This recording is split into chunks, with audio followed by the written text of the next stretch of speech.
سيدنا محمد وعلى آله وصحبه وسلم يوم يدعو آدم وأنبياء نفسي نفسي نفسي نفسي نفسي يوم يدعو خير الورى يا سيدي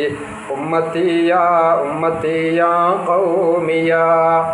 നാളെ മഹ്ശറ വൻസഭയിൽ ചാണിമീതെ സൂര്യനുദിക്കുമ്പോൾ ആദം അലൈഹിസ്സലാത്തു വസ്സലാം മുതൽ മസീഹുല്ലാഹി ഈസാ അലൈഹിസ്സലാത്തു വസ്സലാം വരെയുള്ള ഓരോ പ്രവാചകന്മാരും അവരുടെ അനുയായികളും എൻ്റെ സ്വന്തം ശരീരമേ എൻ്റെ സ്വന്തം ശരീരമേ എന്ന് വിളിക്കുമ്പോൾ ഹബീബായ നബിയുനാ റസൂലുള്ളാഹി സ്വല്ലല്ലാഹു അലൈഹി വസല്ലം തങ്ങൾ എൻ്റെ സമുദായമേ എൻ്റെ സമുദായമേ എൻ്റെ സമുദായത്തിൻ്റെ കാര്യമേ എന്ന് വിളിച്ചുകൊണ്ട് അല്ലാഹുവിൻ്റെ മുമ്പിൽ ശഫാഅത്തിലേക്ക് ഏർപ്പെടുകയാണ്. അശ്ശഫാഅത ഹബ്ലനാ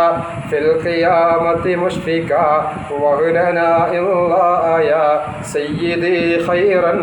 നബി. അതുകൊണ്ട് തന്നെ നാളെ രാവിലെ അഷ്റഫുൽ ഖൽഖിന്റെ ജന്മം കൊണ്ട് അനുഗ്രഹീതമായ ദിവസം മുത്തുനബി സല്ലല്ലാഹു അലൈഹി വസല്ലം തങ്ങളുടെ പേരിൽ സ്വലാത്തുകൾ വർദ്ധിപ്പിക്കുക, റസൂലുള്ളാഹിന്റെ മൗലൂദ് ചൊല്ലുക, അല്ലാഹുവിന്റെ റസൂലിന്റെ മൗലൂദിന്റെ മുമ്പ് 2 റക്അത്ത് തഹജ്ജുദ് നിസ്കരിച്ച് അല്ലാഹുവിലേക്ക് കൈനീട്ടുക.